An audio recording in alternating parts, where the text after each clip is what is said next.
I was still holding the offer letter when he said it. Mark Ellison leaned back in his leather chair, smirking like he was doing me a favor. You should be grateful we even considered you, Simone. The boardroom went silent. My name was printed at the top of the paper, Vice President of Operations. It was my dream role, already signed by HR. He slid it back across the table. I'll be giving this position to Ryan instead. Fresh energy. Laughter from the corner. Ryan's laugh. My throat burned, but I didn't say a word. Not yet. Funny, I thought. After 12 years of service, they think gratitude replaces respect. If you're watching this right now, drop a comment letting me know where you're viewing from. Hit like and subscribe to hear more real stories about workplace betrayal that might just change how you see your own career. My name is Simone Bennett. And that was the day I stopped mistaking loyalty for value. I sat in my car for 20 minutes, staring at my trembling hands. I could still hear his voice, smug, final, dismissive. The parking lot was nearly empty. Everyone had gone home to their families, their normal lives. I stayed frozen in the driver's seat, replaying every word.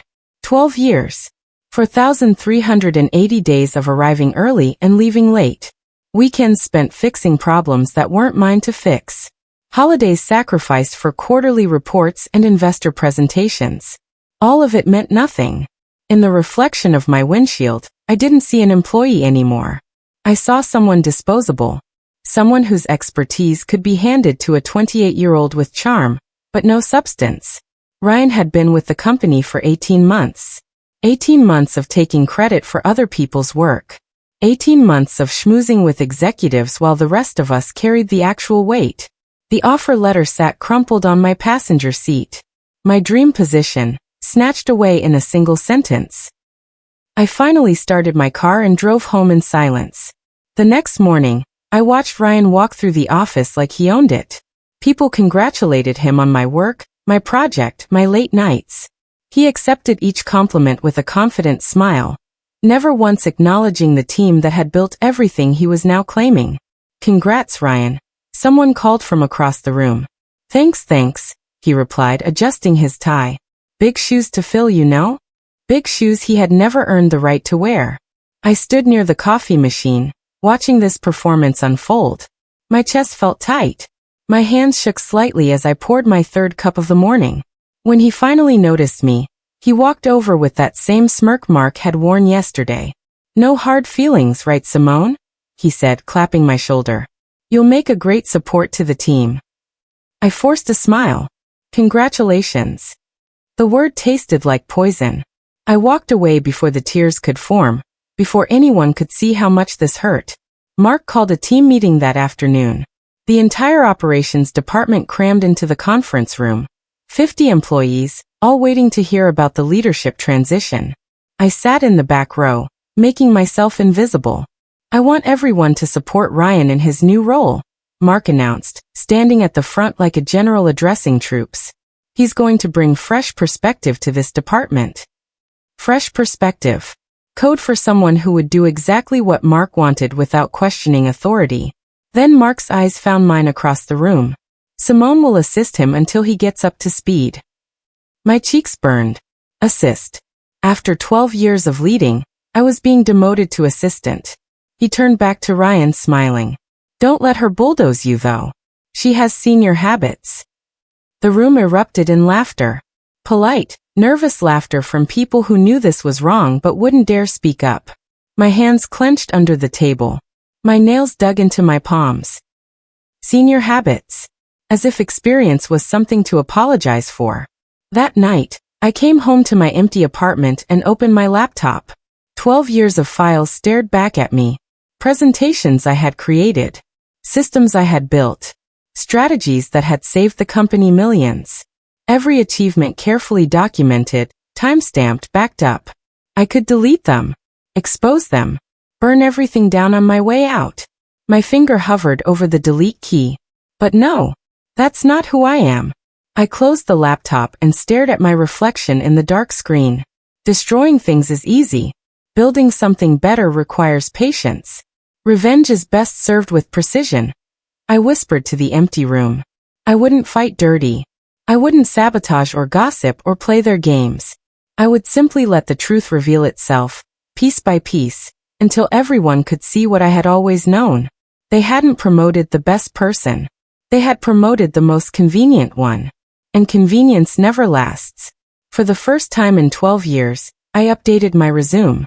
Not to leave, to remind myself what I had built. Operations manuals that streamlined efficiency by 40%? Mine. Vendor relations that cut costs by 32%? Mine. Cost-saving strategy that doubled profit margins over 3 years? Also mine. Every major success Northvale Systems had achieved in the past decade traced back to my work. Every system they relied on, every process they trusted.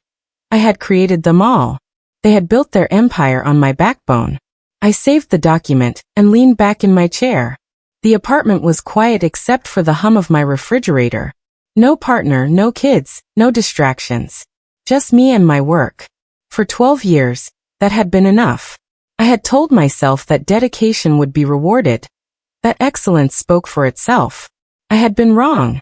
But now I understood something Mark and Ryan didn't. Power doesn't come from titles. It comes from knowing exactly how everything works. I started watching Mark more carefully. The missed deadlines he blamed on other departments. The overpromises to investors that his team scrambled to fulfill. The subtle panic in his tone when quarterly numbers slipped. He was overconfident, the kind of leader who mistakes charm for competence. During meetings, I noticed how he deflected questions he couldn't answer. How he spoke in vague terms about strategy while his directors provided the actual details. How he took credit for team victories, but blamed individuals for any failures. Ryan was following the same pattern, learning from his mentor. In one executive meeting, an investor asked about our new client acquisition strategy. Ryan stumbled through half an answer before Mark jumped in with buzzwords and empty promises.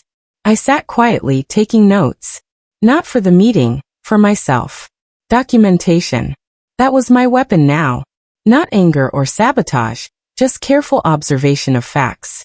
Because eventually, charm runs out. Eventually, people want results. And results were the one thing I had always delivered. The board members invited executives to a casual dinner at the Harbor Club.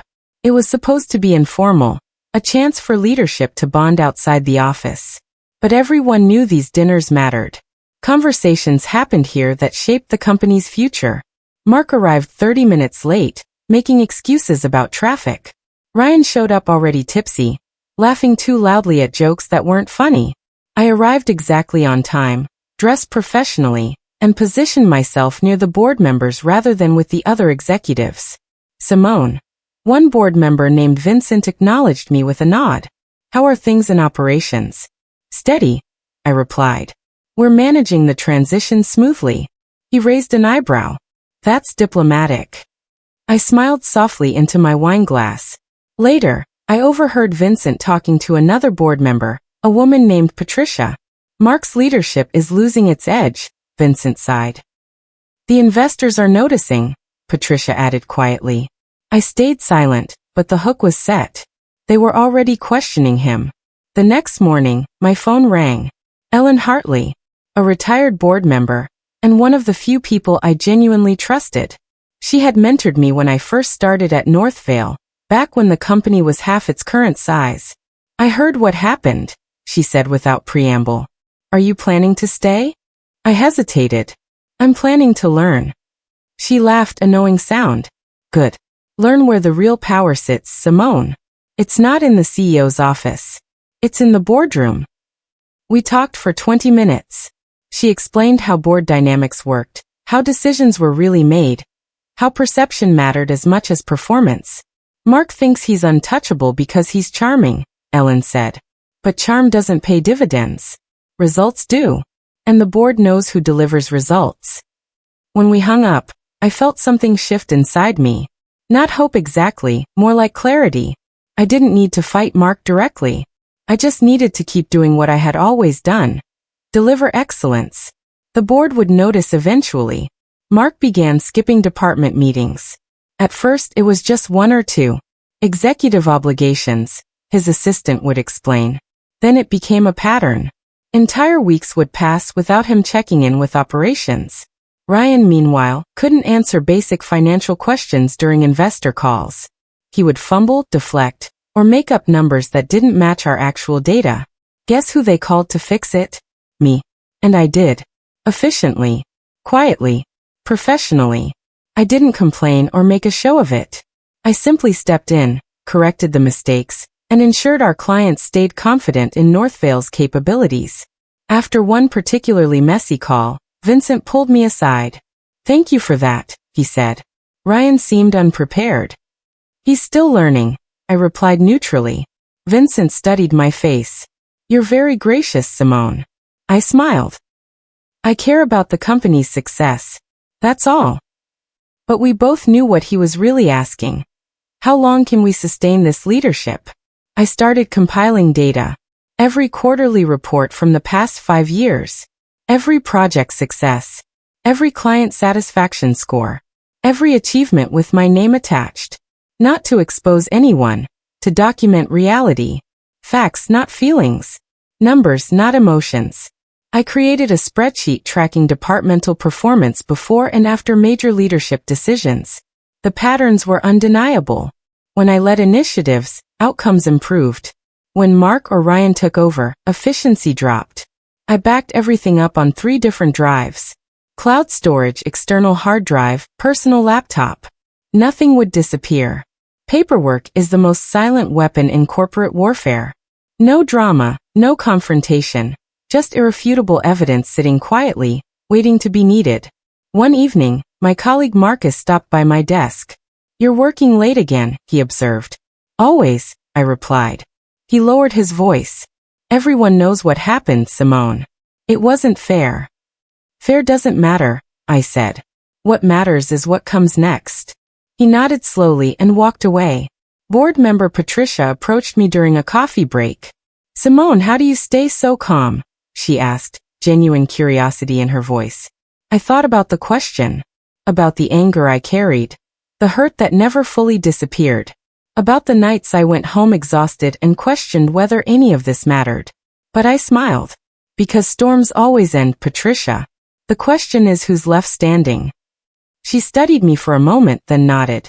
That's a wise perspective. We talked briefly about market trends and client retention before she returned to the executive floor. But I could tell the conversation had registered. She was evaluating me differently now. Not as Mark's subordinate, but as a leader in my own right. These small moments mattered. Every interaction, every conversation, every demonstration of competence was building a new narrative. Mark had underestimated me. Ryan had dismissed me. But the board was watching everything. Mark presented my project roadmap to investors as his own creation. I sat in the back of the conference room, watching him click through slides I had designed, explaining strategies I had developed. He spoke confidently, owning every idea. Then he botched the financial projections, wrong figures, outdated data from 2 quarters ago. The lead investor, a man named Thomas, frowned. "These numbers don't match what you sent us last week." Mark fumbled. "We're still refining the..." "Simone," Thomas interrupted, looking directly at me. "Can you clarify?" Every head turned. Mark's jaw tightened. I stood, walked to the front, and calmly corrected each error. I provided updated figures, explained the methodology, and answered every follow-up question with precision. When I finished, Thomas nodded. "Thank you. That's much clearer." As I returned to my seat, I heard him mutter to his colleague, "She really saved that presentation." Mark forced a smile. "We work as a team here." But his eyes told a different story. He knew I had just exposed his incompetence. Rumors started spreading through the office.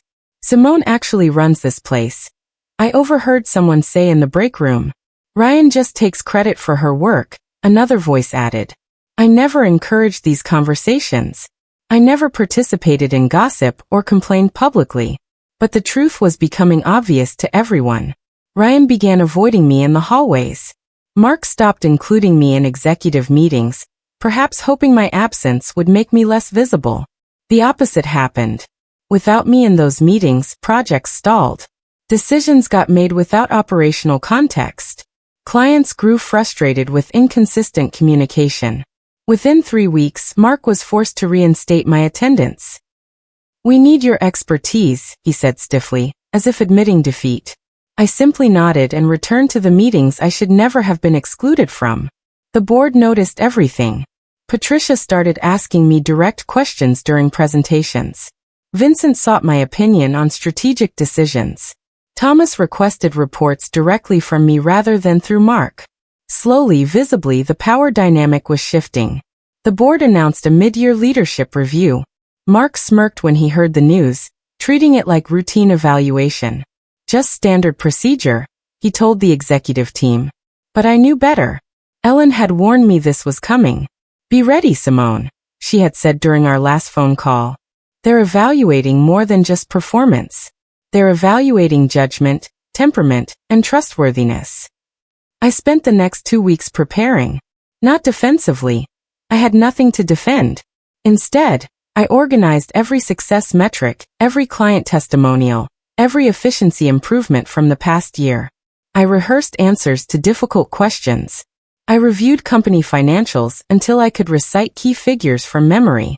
I studied board member backgrounds to understand their priorities and concerns.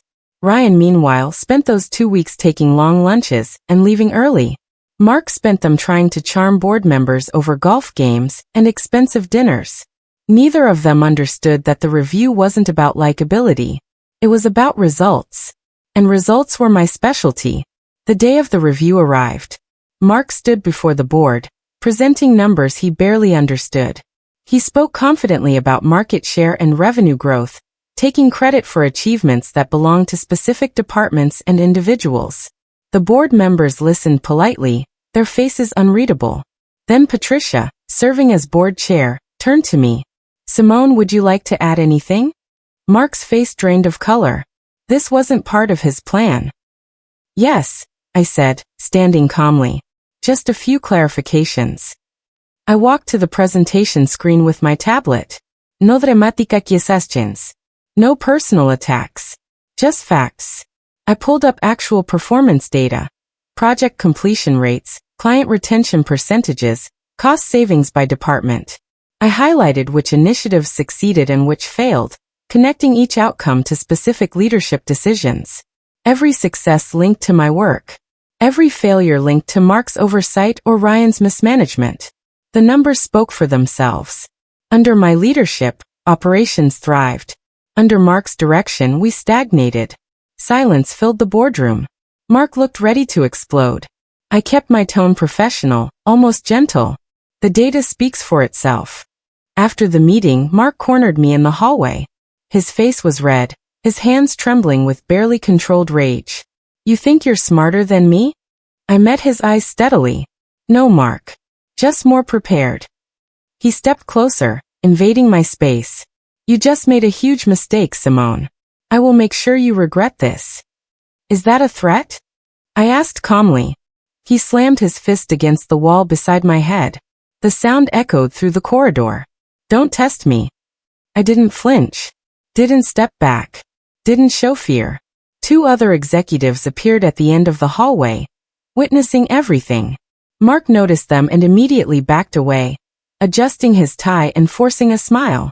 "We'll continue this discussion later," he said stiffly, walking away. But the damage was done. Those witnesses would talk.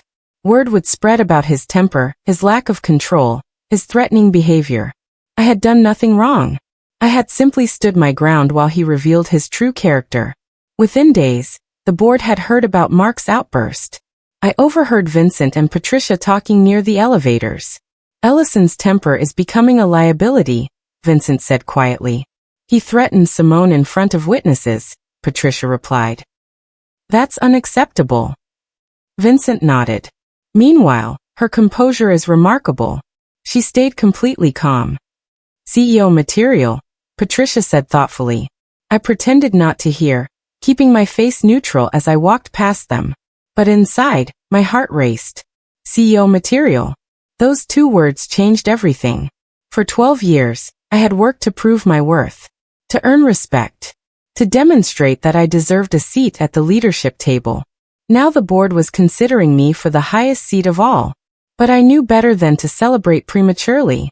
Mark still held power. He still had allies. And desperate men make dangerous decisions. I needed to stay focused, stay professional, and let the process unfold naturally. Mark's behavior grew increasingly erratic. During an investor call about our expansion plans, his temper exploded when someone questioned his revenue projections. He raised his voice, dismissed valid concerns, and ended the call abruptly. The lead investor, furious, immediately contacted the board. Vincent called an emergency session to discuss the incident. Mark tried spinning the situation, claiming the investor was being unreasonable, and that his firm response showed strong leadership. The board didn't buy it. "This is the third incident this quarter," Patricia said flatly. "We cannot afford a CEO who alienates our funding partners." Mark attempted to deflect blame to his team, suggesting they had provided him with inaccurate information. But when Patricia requested documentation, the truth emerged. Mark had ignored warnings from multiple departments about his unrealistic projections. The board meeting ended without resolution, but the message was clear. Mark's position was no longer secure. Ryan, sensing trouble, began distancing himself from Mark, trying to appear neutral. But his own performance record was equally poor. Ellen called me the following week. "The board is voting next Tuesday," she said quietly, "on Mark's future and the company's leadership direction." My breath caught. What should I do? "Prepare yourself, Simone. For whatever outcome. They've been watching you for months now. Your work speaks volumes." After we hung up, I stood at my apartment window staring.